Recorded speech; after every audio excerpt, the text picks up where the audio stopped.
The escape pod had no windows on the left side.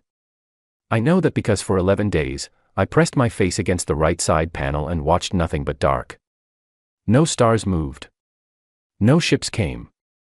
Just the faint green blink of the emergency beacon and the sound of my own breathing filling a space barely large enough to lie down in. My name is Yael Dantries. I was a commander in the Earth Defense Fleet, Second Watch, stationed at Kemara Research Colony when the Veroketh Dominion decided that 312,000 human lives were an acceptable cost for sending a message. I did not see the first strike. I was in the lower corridor checking a coolant seal when the lights went red and the station shook so hard my teeth cracked together. I heard the hull scream. I heard people scream louder. Then I heard nothing because the pressure door sealed and everything on the other side of it became vacuum. I ran. I will not pretend I did something heroic. I ran toward the emergency bay because that is what my legs decided to do and my brain agreed. I launched in Pod 7 with one other person, a maintenance technician named Oliver Crane, who died on day 4 from internal injuries he had not told me about. He said he did not want me to worry. I held his hand until he stopped breathing and then I sat in the dark alone and listened to the beacon blink. Green. Green. Green. The colony's emergency log was the only system still running in the pod. It updated automatically from the station's last transmission. I read every name on that log. All 312,409 of them. I read them slowly, one by one, because they deserved that much. Researchers. Engineers. Children born on the station who had never seen Earth. Teachers. Doctors. A woman named Grace Fuller who had submitted a paper on atmospheric soil development just 6 hours before the strike. A boy named Peter Aldous, age 7, whose birthday was 3 days away. I read every name twice. The Veroketh did not warn us. That is the part the Galactic Coalition's report called a procedural irregularity. They used those exact words. Procedural irregularity. As if the only problem was paperwork. When the Earth Fleet cutter finally found my pod on day 11, the first person through the hatch was a young ensign named Danny Cole who looked at me with wide eyes and said nothing for a long time. I think he expected me to cry or collapse or say something dramatic. I did not. I asked him for water and a data pad. He gave me both. I drank the water in one long pull and then I opened the data pad and began writing my incident report. I finished it before we docked.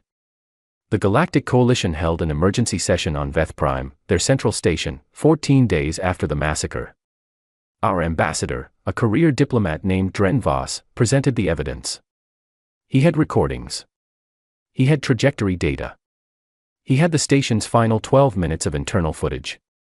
He presented it all with shaking hands and a voice that broke twice, and every alien diplomat in the chamber sat and watched him with expressions that ranged from mild discomfort to polite boredom. The Veroketh ambassador, a tall creature named Executor Graal, said the strike had been a response to what he called unauthorized territorial pressure. He said it with the calm of someone explaining a minor administrative decision. The chamber accepted his statement without objection. A Lasari delegate suggested that both parties take time to recalibrate expectations. A Theonic collective representative proposed a joint study on colonial boundary mapping. The final resolution that emerged from that session was 3 paragraphs long. It expressed deep concern. It recommended that humanity reconsider its rate of expansion. It noted that the coalition hoped all parties would move forward constructively. It did not name the Veroketh. It did not use the word attack. It did not use the word wrong. I testified before the United Nations Space Council 6 days after that coalition session. I sat in a white chair in a white room and I told them everything. I told them about Oliver Crane and his secret injuries. I told them about the green blink of the beacon. I told them about reading every name twice. I told them what the coalition resolution said and what it did not say. The council chamber was very quiet when I finished. Council Chair Benedict Arrow asked me one question. He said, "Commander Dantries, in your assessment, what response does this situation require?" I thought about Grace Fuller's paper on soil development. I thought about Peter Aldous and his birthday 3 days away. I thought about the word irregularity.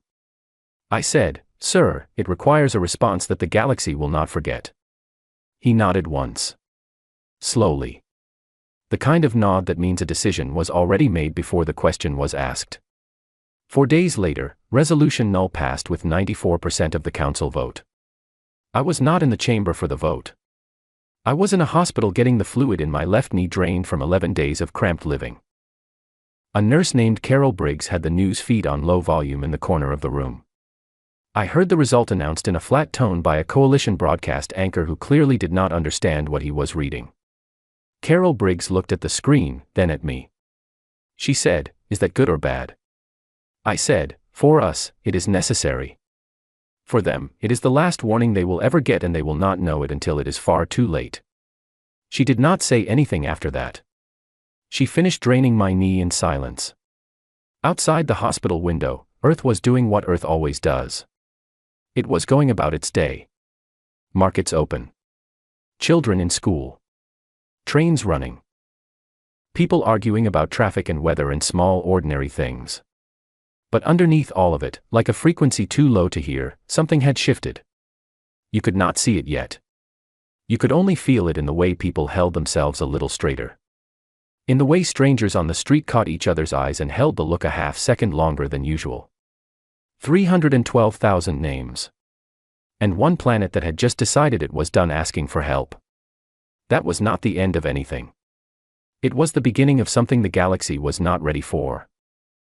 I finished my tea on the hospital bed and picked up my data pad and started reading the coalition's full charter, every clause, every amendment, every footnote. Know your enemy's rules before you stop following them. That was something my instructor at the Fleet Academy used to say. I never forgot it. I started at page 1. The conference room on the 14th floor of the Unified Strategic Command building had one window. It faced east, toward the ocean.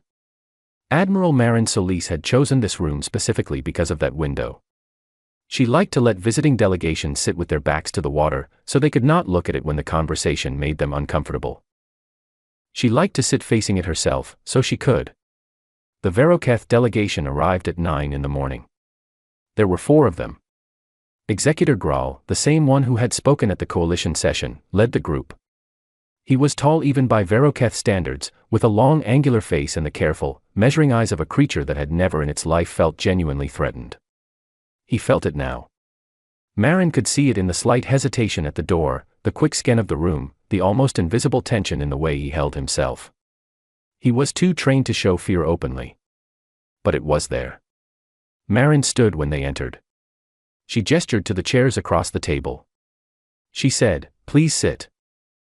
Would any of you like tea?" Graal looked at the tea service on the table. Real leaves, steeped in a clay pot. He said, "What is that?" Marin said, "It is tea. It comes from a plant. We have been growing it for thousands of years. We tend it carefully because it takes time and patience to produce something worth drinking." She poured herself a cup. She did not pour for them. She sat down. Across the table, the Veroketh delegation arranged themselves with practiced formality. Graal placed his hands flat on the table and said, "Admiral Solis, we have come in good faith to discuss a path toward normalized relations following the regrettable events at Camara Station." Marin sipped her tea. Graal continued. He said, "The Veroketh Dominion acknowledges that the scale of the Camara incident exceeded intended parameters. We are prepared to offer a formal statement of regret and a compensation framework for registered colonial assets." Marin set her cup down. She said, "Regret." Graal said, "Yes. And compensation for assets." Marin said, 312,000 people lived on Camara Station. They were not assets.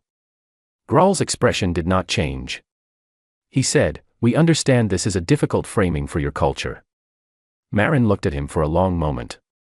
Then she opened the folder in front of her and slid a single data card across the table.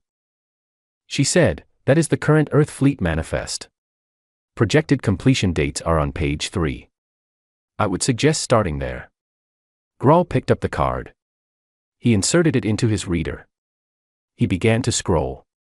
The room was quiet enough that Marin could hear the faint electronic sound of the reader advancing pages. He stopped on page 3. The expression that moved across his face was small and fast and impossible to name precisely. It was not panic. It was something older than panic. It was the look of a creature that had just understood, for the first time, that it was not the largest thing in the conversation.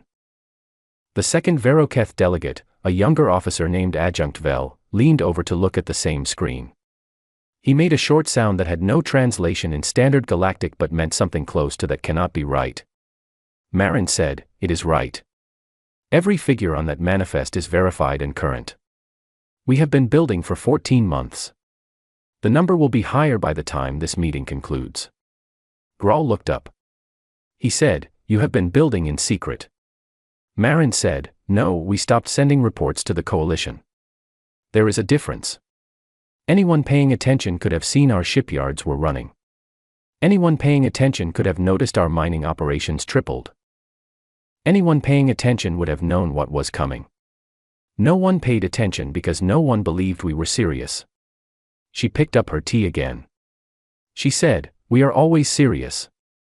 That is perhaps the most important thing about us that your civilization has never understood." Grawl said, "The Coalition will not permit a unilateral military expansion of this scale." Marin said, "Earth has withdrawn from the Coalition." The withdrawal was filed formally, in writing, with full compliance of the Coalition's own exit procedures. We followed every rule on the way out. We are not bound by Coalition resolutions, Coalition permits, or Coalition opinions any longer. The room was very quiet. Grawl said, "You cannot simply leave the Galactic Coalition. No species has ever done that." Marin said, "We are aware. We were also the first species to reach the Chemaran belt without faster-than-light assistance. We were the first to establish a permanent colony beyond our own solar system within 40 years of spaceflight. We do things that have not been done before. It is, frankly, a habit." She refilled her cup. She said, "I want to be very clear about what Earth is and is not doing. We are not declaring war on the Veroketh Dominion today. We are not asking for reparations. We are not requesting a coalition tribunal or a mediation panel or a joint review committee." She looked directly at Grawl. She said, "What we are doing is informing you that the framework which protected you from the consequences of your decision at Chemara Station no longer exists. The Coalition umbrella is gone. The diplomatic courtesies are suspended. The assumption that Earth will process grief through paperwork and then go back to work is over." Grawl said, "And what replaces it?" Marin said, "That depends entirely on what you do next." Grawl set the data card on the table between them. He said, "You are one species. We have been a spacefaring civilization for 4,000 years. You have been reaching beyond your own system for barely a century. You do not have the experience for this." Marin said, "You are correct that we lack 4,000 years of spacefaring experience.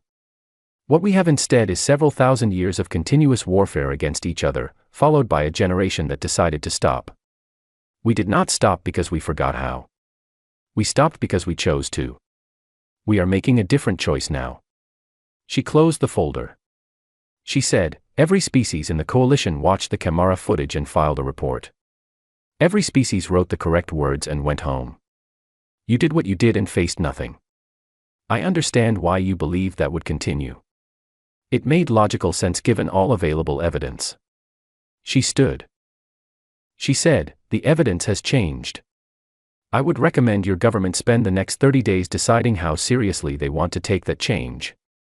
The tea, by the way, is yours if you would like it. We grew enough." She walked to the door. At the threshold she stopped. She said, "One more thing. The 14 months of silence from Earth. The closed shipyards, the triple mining output, the complete communications blackout. Your intelligence services noticed all of it. I know they did because I read their reports. They filed them. They were reviewed. And the decision made at the top levels of your government was that it was a show of posturing. That humans would grieve loudly and then calm down." She turned and looked at Grawl one final time. She said, "We were not posturing. We were working." She left the room. Outside in the hallway, her aide, a young officer named Philip Grant, fell into step beside her and said nothing. He had learned, in 2 years of serving under Marin, that she did not want commentary after a meeting like that. She wanted silence and forward motion. They walked to the elevator. When the doors closed, Marin said, how long before their ship clears our orbital range? Philip said, approximately 4 hours, Admiral. Marin said, make sure the Eastern shipyard's next launch sequence is visible from their departure corridor. Philip said, yes, Admiral. How many ships? Marin said, all of them. Philip made a note. The elevator opened on the ground floor. Through the lobby windows, the ocean was flat and bright in the morning light. Marin walked toward it and stopped at the glass.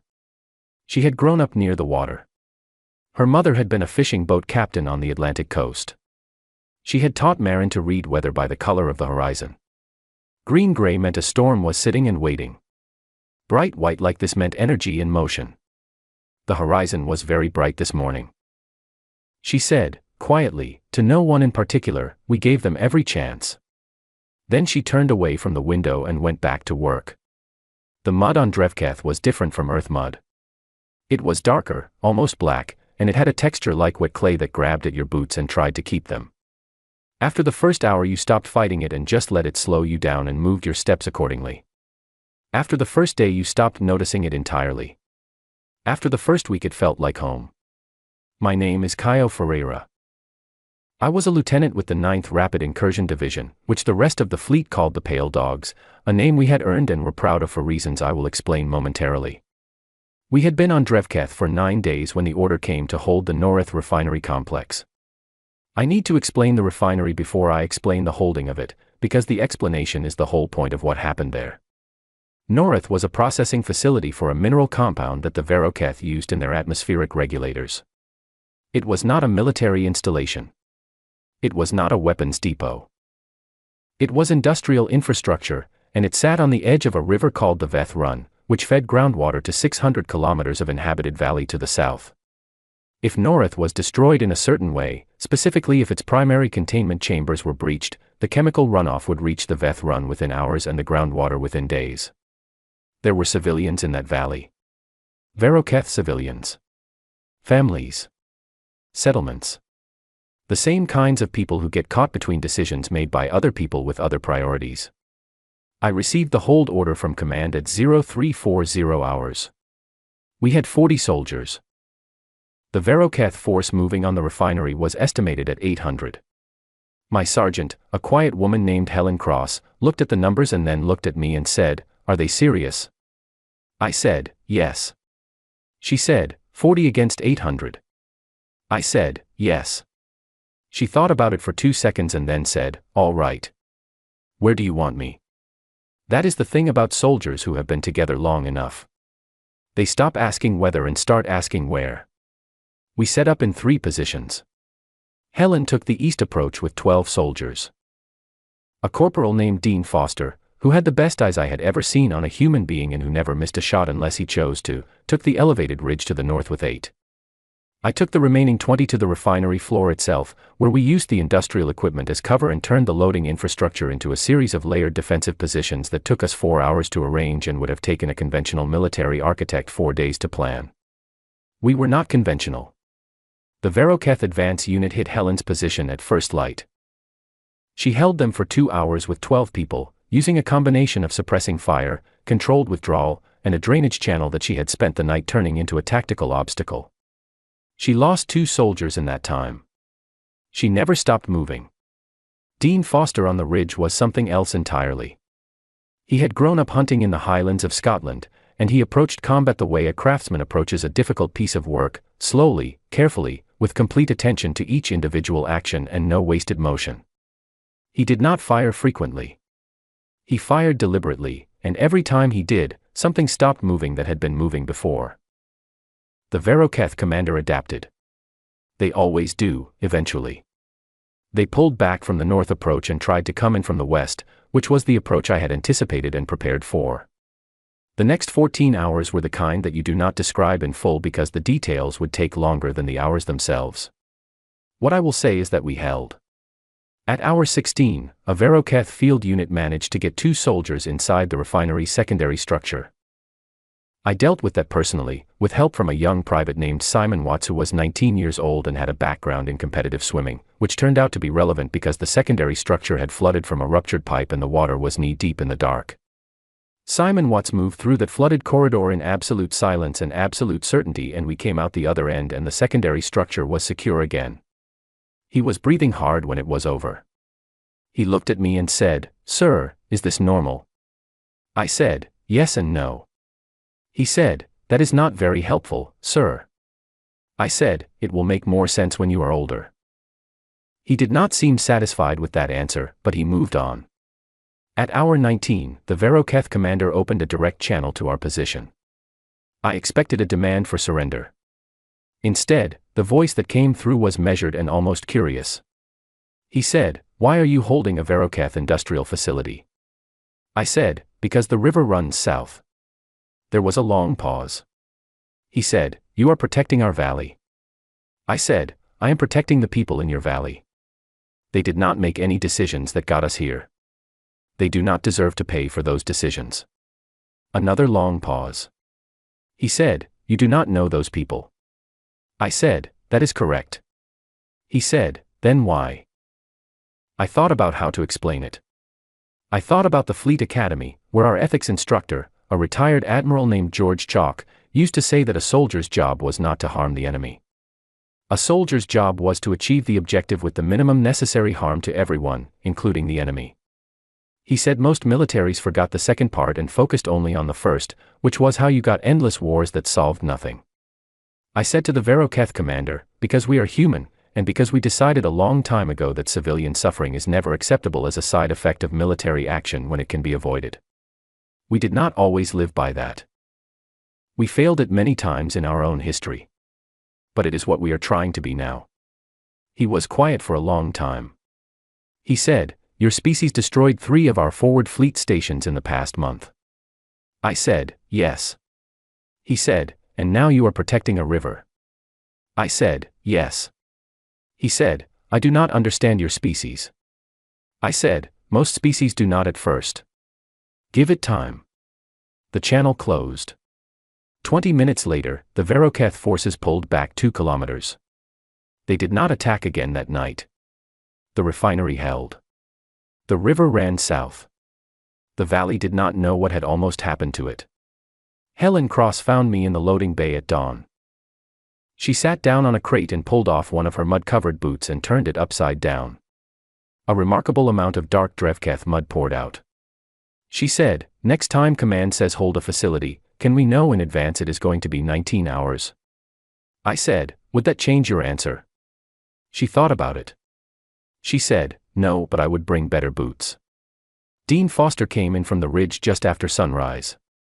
He cleaned his equipment without being asked, as he always did, and then sat quietly with a cup of something hot and looked at nothing in particular for a while.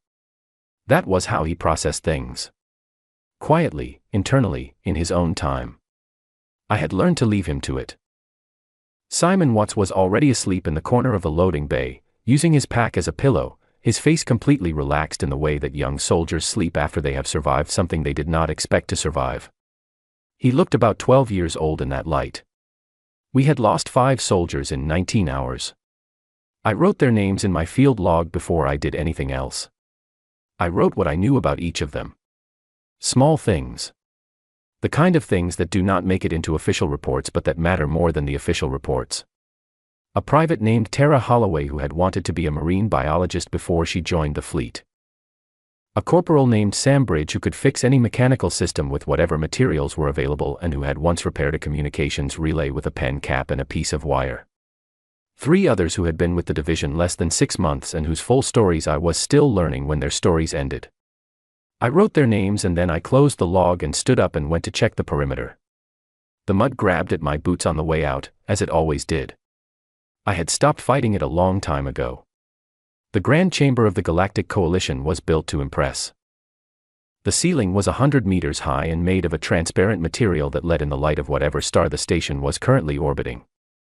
The seating tiers rose in concentric circles, and at the center, in a position that was technically neutral but architecturally dominant, was the speaker's platform.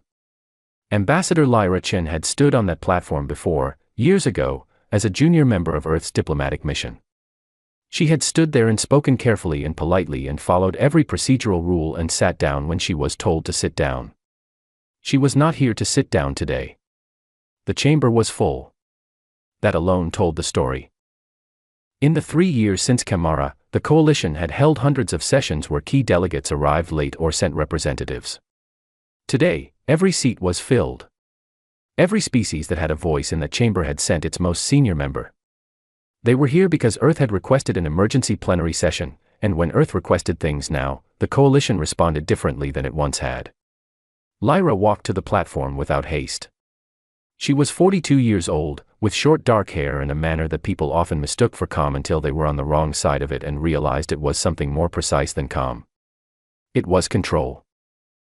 Complete, chosen, conscious control of every word, every pause, every expression. She set one folder on the platform. Nothing else.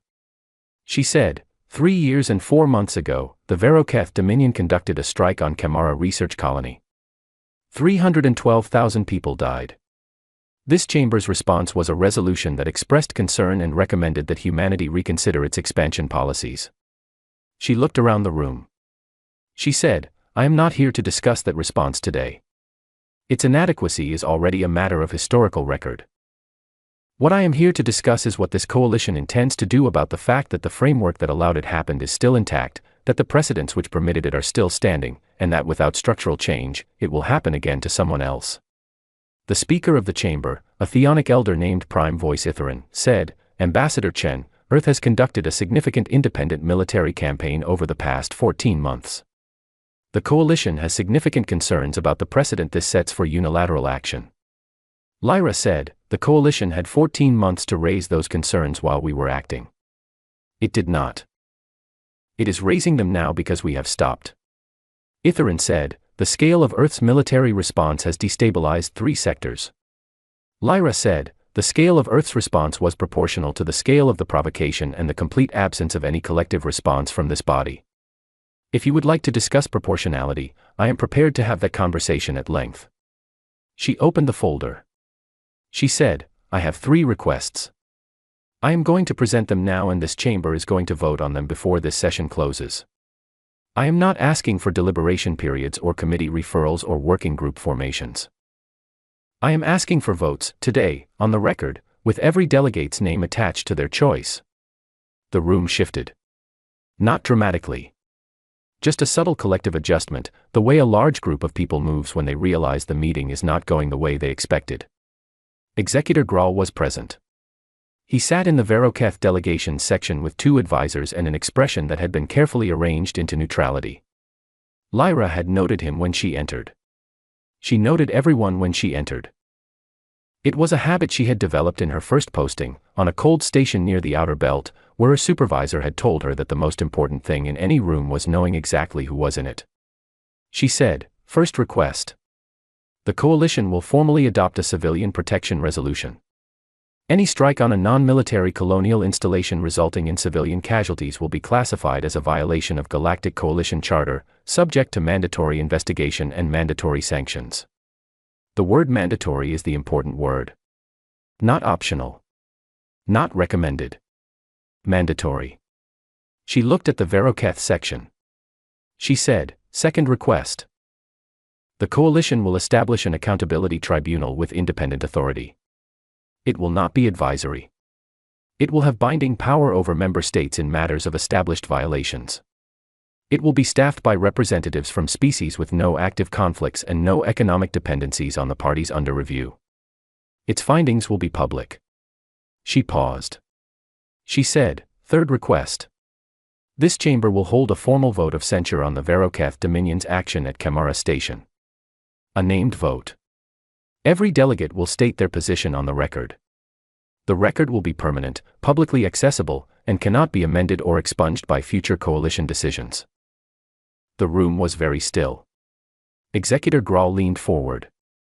He said, Ambassador, the Veroketh Dominion strenuously objects to the framing of these requests as urgent matters requiring immediate votes. We would request the standard deliberation period of 90 days. Lyra said, the standard deliberation period of 90 days was available for 312,000 people at Camara Station. It was not offered to them. It will not be offered to you today. Grawl said, the Camara incident was a tragedy.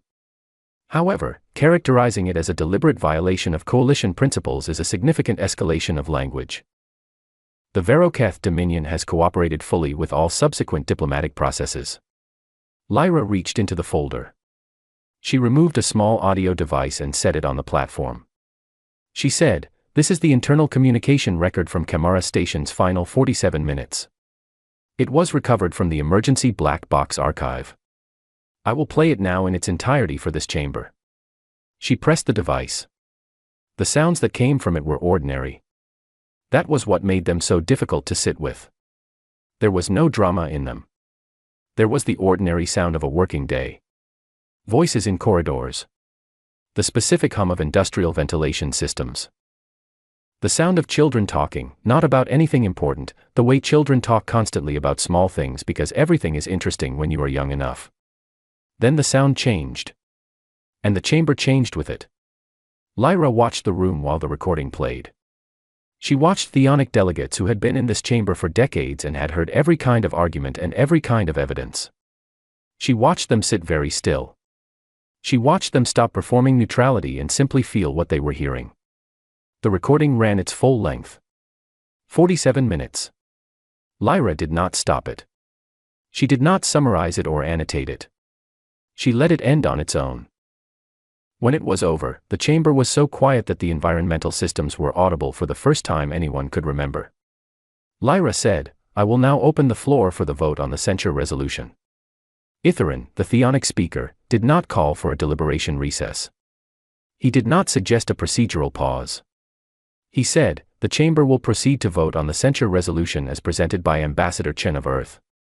The vote took 6 minutes. 31 in favor. 2 against. The 2 who voted against were from species with long-standing trade dependencies on Veroketh mineral exports. Their names were recorded. Their names would remain recorded. Lyra noted them. She would remember them.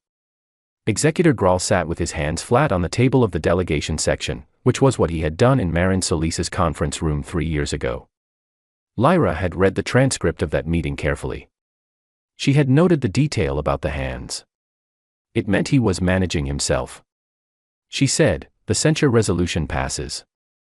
The coalition will now proceed to the vote on the civilian protection resolution." That vote passed 33-0. The 2 who had voted against censure voted in favor of civilian protections. Lyra noted that too. Interesting. They drew a line somewhere. Everyone drew a line somewhere. The Accountability Tribunal resolution passed 30-3. When the session closed, several delegates approached Lyra with expressions that mixed relief with something like embarrassment.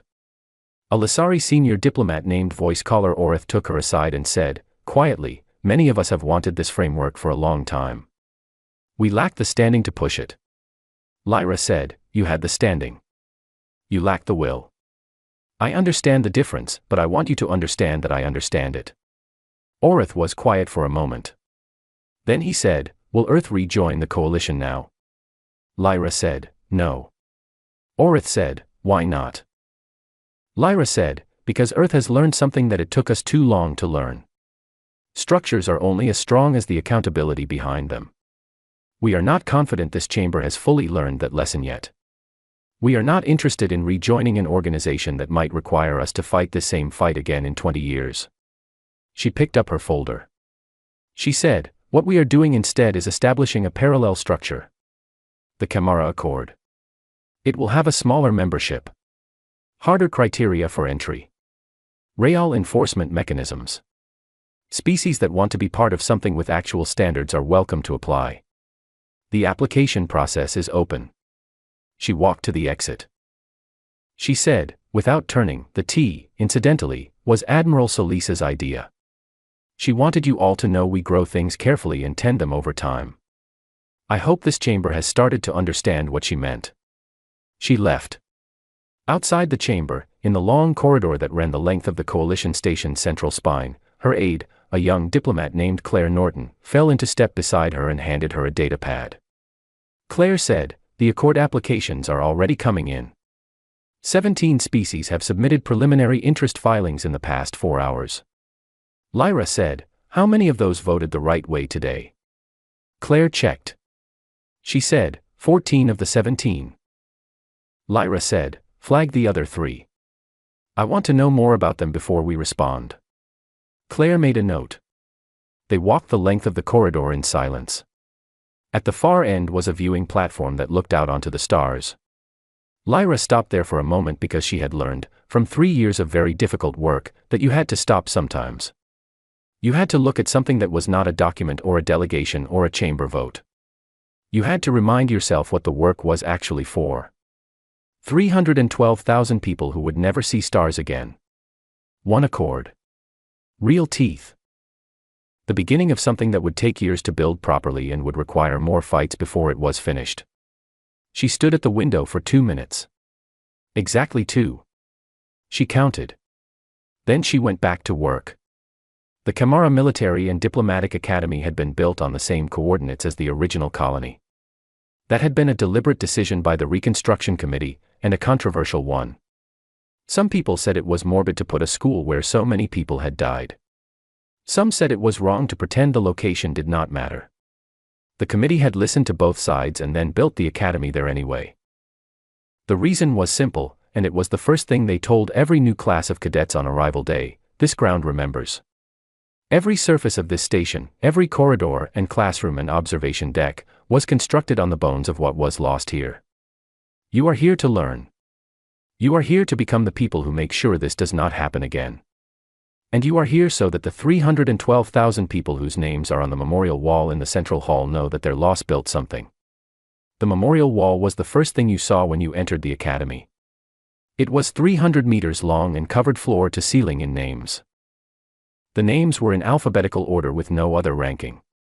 A researcher next to a maintenance worker next to a child. Equal weight. Equal prominence. No hierarchy of grief. I had walked past that wall more times than I could count. I was the senior instructor of tactical history and field doctrine, which was the official title of the course that everyone in the academy simply called Ferreira's class. My name is Yael Dantries. I am 61 years old and I have been teaching at this academy for 9 years, and every year at the start of the term I begin the same way. I walk into the classroom and I look at whatever group of young faces is sitting there looking back at me and I say, "Good morning. My name is Commander Yael Dantries, retired. I was the first person rescued after Camara. I was the only person recovered from that particular escape pod. If you want to know what this place is for, that is it. Everything else is detail." Then I sit down and I let them sit with that for a moment. This year's cohort was 48 cadets. Some of them were the children of fleet officers who had served in the years after Camara. Some were the children of diplomats and engineers. One, a quiet young man named Alex Ford, was the grandson of a coalition delegate who had cast one of the 2 votes against the Veroketh censure resolution. Alex Ford had applied to the academy specifically because of that vote, because he had grown up knowing that his grandfather had made the wrong choice in that moment, and he had decided he wanted to spend his life making different ones. I respected that more than I said out loud. On the 3rd week of the term I teach a class called The Aftermath. It covers the 14 months between Camara and Resolution Null. The silence from Earth. The shipyards. The reconstruction of the fleet into something the galaxy had not seen before. I teach it carefully because it is complicated. It was not heroic in a simple way. It was necessary in a complex way, and there is a difference, and that difference is important. A cadet named Nina George, who asked better questions than anyone else in the cohort, raised her hand during that class and said, "Was the military response the right decision?" I said, "What does right mean to you?" She thought about it. She said, "I mean, did it solve the problem? Did it make things better?" I said, "It stopped the Veroketh Dominion from believing that actions had no consequences.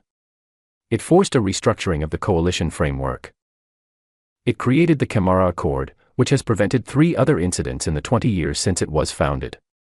In those ways, yes. In other ways, no, we lost soldiers. We created a generation of Veroketh civilians who grew up associating Earth with conflict. We spent resources that could have gone elsewhere.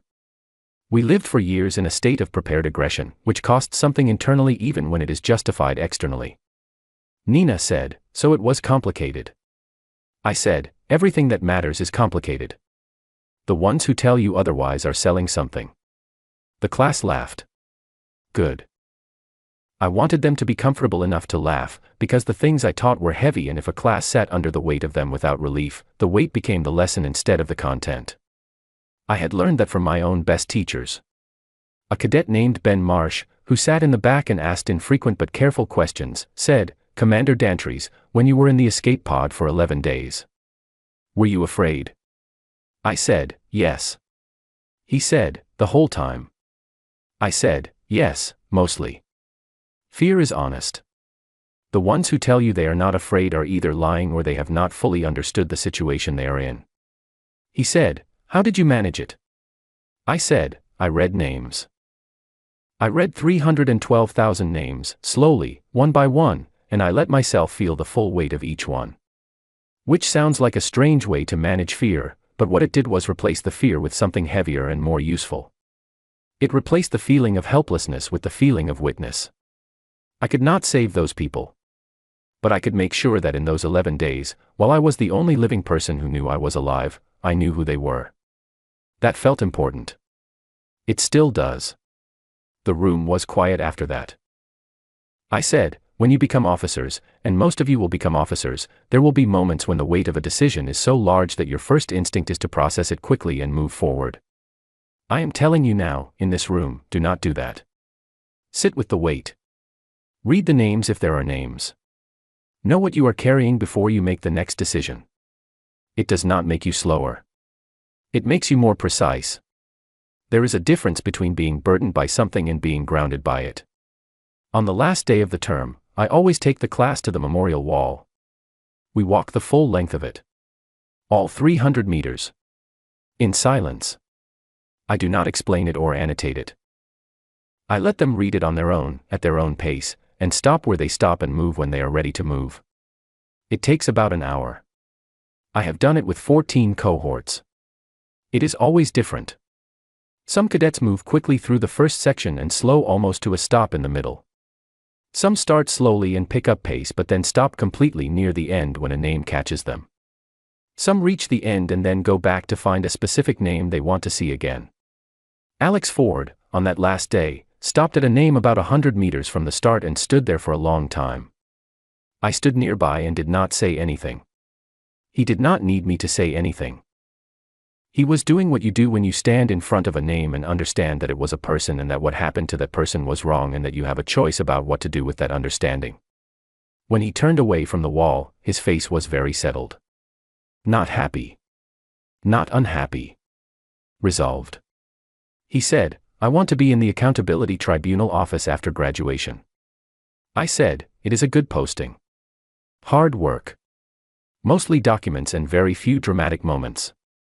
He said, "That is what my grandfather's moment was. A document. A vote. One small piece of paper. And he got it wrong." I said, "Yes." He said, "I am not going to get it wrong." I said, "I believe you." Later that evening I walked the memorial wall alone, as I did at the end of every year. I had a habit of choosing a different name each time and standing with it for a few minutes. Not a name I knew. Not a name I had thought about before. A random name from the middle of the wall, someone I had never read about, someone whose story I did not know. This year I stopped at a name, Eleanor Price. No other information. Just the name and a small indicator that she had been a resident of the station for 7 years. Eleanor Price. 7 years at Camara. Enough time to know the place properly. Enough time to have routines and favorite spots and people she ate her meals with. Enough time to consider it home. I stood there for a while. The hall was empty and quiet. The lights in the memorial hall ran on a low setting in the evenings, warm and still, and the names on the wall caught the light slightly. I thought about the question that cadets always asked me, the one they thought was the deepest question. They asked it every year, sometimes directly, sometimes circling it for the whole term before they said it out loud. The question was, were we the good ones? I never answered it the same way twice. This year I had answered it with complexity, with the discussion about what right means and the acknowledgement that the military response produced mixed outcomes along with necessary ones. That was a true answer. It was also an incomplete answer, and I knew it. The complete answer was longer and harder. It went something like this. We were human. We had been human for a very long time before we ever reached space, and that history was written in layers. Some of those layers were things we were not proud of. Wars we started for bad reasons. Resources we took without asking. Times we chose convenience over conscience. If you went back far enough in Earth's history, you could find humans doing things to other humans that would horrify any species in the galaxy, and probably did, when the records were eventually shared.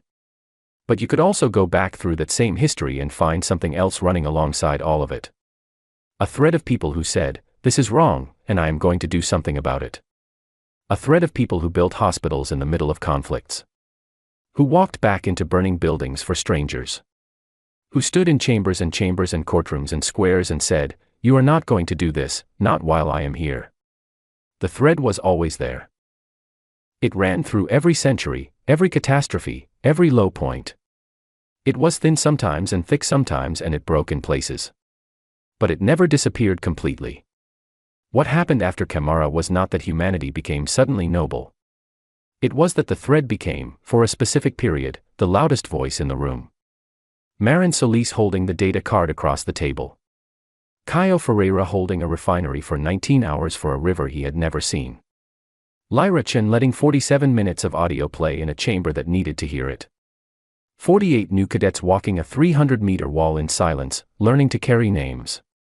The thread. The same thread. Just louder for a while. I looked at Eleanor Price's name for another minute. Then I said, quietly, "I hope you knew what we built here. I hope wherever you are, you can see it." I walked the rest of the wall slowly on my way out. All 300 meters. In the old habit. One by one. At the door I stopped and looked back at the wall from the far end. From this distance the names blurred together into a continuous surface. Not individuals anymore. A presence. A weight. A reason. I thought about what I said to my cadets on their first day. This ground remembers. I turned out the light and walked out into the corridor. The station hummed around me the way stations always do, a deep background vibration that you only notice when you stop and let yourself hear it. Somewhere above me, 48 new cadets were in their rooms preparing for a new phase of their lives. Somewhere out in the galaxy, the Camara Accord was in session, holding someone accountable for something. Somewhere on Drevketh, the river called the Veth Run was flowing south toward a valley that did not know what had once nearly happened to it. The Earth had been done being civilized, once. It had done what it needed to do. And then, harder, it had chosen what to become on the other side of that. Not perfect. Not finished. Not free of contradictions or complications or the long, slow work of getting things more right over time. But deliberate. Awake. Moving with intention toward something better than where it had been. That was the answer I gave myself on the nights when I needed one. It was not tidy enough for a monument. It was true enough to build a school on. I walked back to my quarters through the station's quiet corridors and slept without nightmares, which did not happen every night, but happened more than it used to. In the morning, I would go back to the classroom. There was always more to teach.